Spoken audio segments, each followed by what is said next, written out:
അപ്പോൾ ഈ പാതിരാത്രിയിൽ കലക്ടർക്ക് കൂടി എന്താണ് ഇവിടെ കുറേ ഒരാൾക്കൂട്ടം എന്നല്ലേ നമ്മൾ വിചാരിക്കുന്നത്.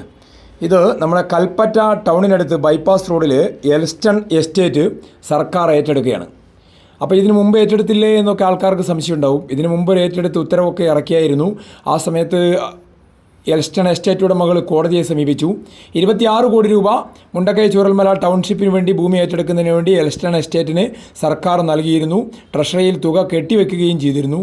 ആ സമയത്ത് അവർ കോടതിയിൽ പോയി കൂടുതൽ തുക ആവശ്യപ്പെട്ടു. 549 കോടി രൂപയൊക്കെയാണ് ഇപ്പോൾ അവർ ആവശ്യപ്പെടുന്നത്.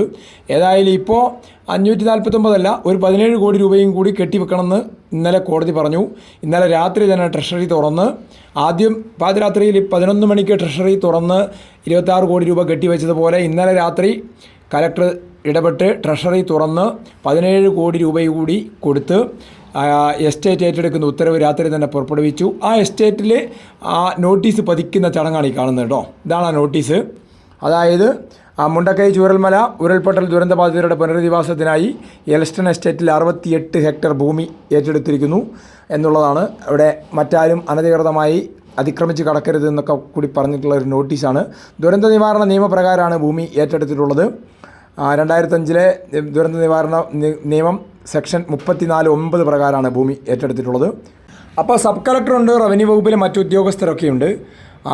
ഈ ഭൂമി ഏറ്റെടുക്കൽ മറ്റ് നടപടിക്രമങ്ങൾ എന്തൊക്കെയാണ് അതിനെക്കുറിച്ചുള്ള വിശദീകരണം ഇപ്പോൾ കളക്ടർ പറയും. എല്ലാ ഉദ്യോഗസ്ഥരുണ്ട്, സർവേ വകുപ്പിലെ ഉദ്യോഗസ്ഥരുണ്ട്.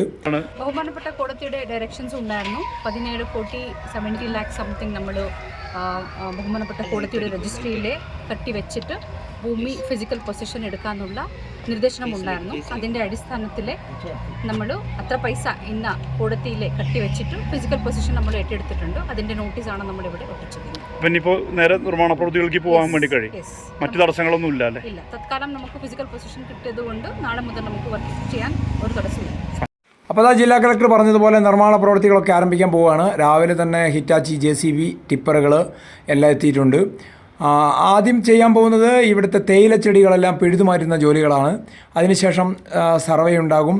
അതിനുശേഷം കുറ്റിയടിച്ച് ഓരോ സ്ഥലങ്ങളും അടയാളപ്പെടുത്തും. കെട്ടിടങ്ങൾ നിർമ്മിക്കാനുള്ള സ്ഥലങ്ങൾ, വീടുകൾ നിർമ്മിക്കാനുള്ള സ്ഥലങ്ങളൊക്കെ. അപ്പോൾ പ്രതിഷേധമൊക്കെ ആയിട്ട് കുറച്ച് തോട്ടം തൊഴിലാളികളൊക്കെ വന്നിട്ടുണ്ട്. കാരണം തോട്ടം തൊഴിലാളികൾക്കുള്ള ആനുകൂല്യങ്ങൾ വിതരണം ചെയ്യാതെ ഈ പ്രവൃത്തിയൊക്കെ നടത്തുന്നതിനെതിരെ ആളുകൾ ഒരു പ്രതിഷേധം നേരത്തെ പറഞ്ഞിരുന്നു. അത് സംബന്ധിച്ചൊരു ചർച്ചയൊക്കെ നടക്കുന്നുണ്ട്. ഏതായാലും ജോലികൾ ആരംഭിക്കുന്നതോടുകൂടി വലിയ പ്രതീക്ഷയിലാണുള്ളത്. മുഖ്യമന്ത്രി വന്ന് തറക്കല്ലൊക്കെ ഇട്ടു. ഇതിനുള്ള പ്രവൃത്തി ഉദ്ഘാടനമൊക്കെ നടത്തി. തറക്കല്ല് ഔദ്യോഗികമായിട്ടല്ല, പ്രതീകാത്മകമായി തറക്കല്ലിട്ട് അതിനുള്ള ജോലികളൊക്കെ ആരംഭിച്ചിരുന്നു. ഊരാളുങ്കൽ ലേബർ കോൺട്രാക്റ്റിംഗ് സൊസൈറ്റിയാണ് മുണ്ടക്കൈ ചൂരൽമല ടൗൺഷിപ്പ് നിർമ്മിക്കുന്നത്. അതിനുള്ള തയ്യാറെടുപ്പുകളും ഭൂമി ഒരുക്കുന്ന ജോലികളൊക്കെയാണ് ഇന്ന് തുടങ്ങിയത്. തേയിലച്ചെടികൾ, കുറേ വർഷങ്ങൾ പഴക്കമുള്ള തേയിലച്ചെടികളൊക്കെയാണ് പിഴുതു മാറ്റുന്നത്. അതിനുശേഷം ആണ് ഈ നിർമ്മാണ ജോലികൾ ആരംഭിക്കുക. പെരുന്തട്ടയിലോട് ചേർന്നുള്ള കൽപ്പറ്റ ബൈപ്പാസിനോട് ചേർന്നുള്ള പ്രദേശമാണ്, ഭൂപ്രദേശമാണിത്. വളരെ നല്ലൊരു അനുയോജ്യമായ ഒരു സ്ഥലമാണ്. കുറേ ഭൂമികളൊക്കെ തിരഞ്ഞതിന് ശേഷമാണ് അനുയോജ്യമായ ഒരു ഭൂമി കണ്ടെത്തിയിട്ടുള്ളത്. മേപ്പാടിയിൽ HMLൻ്റെ ഭൂമിയിലും ടൗൺഷിപ്പ് നിർമ്മിക്കാൻ ശ്രമമൊക്കെ നടത്തിയിരുന്നെങ്കിലും അത് പിന്നെ നിയമപ്രശ്നത്തിൽ കുടുങ്ങി.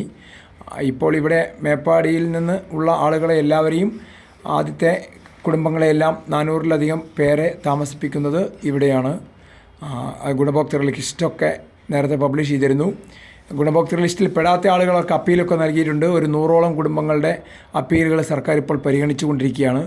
ഏതായാലും ദുരിതബാധിതരായ എല്ലാവർക്കും ടൗൺഷിപ്പിൽ തന്നെ ഇടം കിട്ടിയില്ലെങ്കിലും അടുത്ത ഘട്ടത്തിലൊക്കെ ആയിട്ട് പലർക്കും ഇടം കിട്ടും, താമസിക്കാനുള്ള സ്ഥലമൊക്കെ കിട്ടും എന്നുള്ളതാണ് പ്രതീക്ഷ.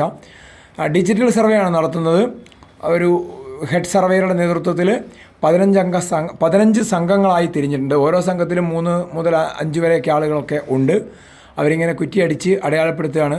വീടിനുള്ള സ്ഥലം ഏതാണ്, പൊതുകെട്ടിടങ്ങൾക്കുള്ള സ്ഥലം ഏതാണ്, എസ്റ്റേറ്റിൻ്റെ അതിർത്തികൾ ഏതൊക്കെയാണ്, ഇതൊക്കെയാണ് നിർണ്ണയിക്കാൻ പോകുന്നത്. അതിനുള്ള സംഘങ്ങളൊക്കെ വലിയ തോതിലുള്ള സന്നാഹങ്ങളൊക്കെ ആയിട്ടാണ് സർവേയും നടക്കുന്നത്. ഏതായാലും ഇതൊക്കെ കൂടി പൂർത്തിയാകുന്നതോടുകൂടി ഒരു പ്രതീക്ഷയാണുള്ളത്. മുണ്ടക്കൈ ചൂരൽമല ദുരന്തമുണ്ടായി 10 മാസം ആവുകയാണ്.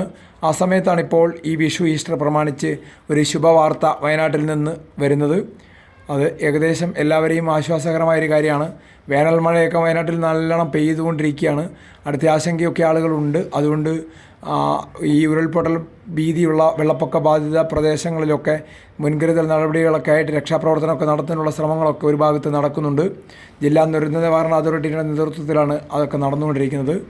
ഏതായാലും ടൗൺഷിപ്പ് അങ്ങനെ യാഥാർത്ഥ്യത്തിലേക്ക് പോവുകയാണ്. അതിനുള്ള ഒരുക്കങ്ങളൊക്കെയാണ് നടന്നുകൊണ്ടിരിക്കുന്നത്. യുദ്ധകാലാടിസ്ഥാനത്തിലുള്ള ജോലികളൊക്കെയാണ് നടന്നുകൊണ്ടിരിക്കുന്നത്. നാളെ മുതൽ കൂടുതൽ യന്ത്ര സാമഗ്രികളൊക്കെ എത്തി ജോലികളൊക്കെ ആരംഭിക്കും എന്നുള്ളതാണ് പറയുന്നത്. ജൂലൈയിലാണ് അവസാന കോടതി വിധി അന്തിമമായിട്ട് വരിക. 540 കോടി രൂപയാണ് എസ്റ്റേറ്റ് ഉടമകൾ ആവശ്യപ്പെട്ടിട്ടുള്ളത്. അതിനെന്തായിരിക്കും കോടതി പരിഗണിക്കുന്നത് എന്നുള്ള കാര്യങ്ങളൊക്കെ പിന്നീടായിരിക്കും വരിക. ഇപ്പോൾ തൊഴിലാളികളുടെ ആനുകൂല്യങ്ങൾ കൊടുക്കുന്നത് സംബന്ധിച്ച് ചർച്ച നടത്തി അത് തീരുമാനമാക്കും.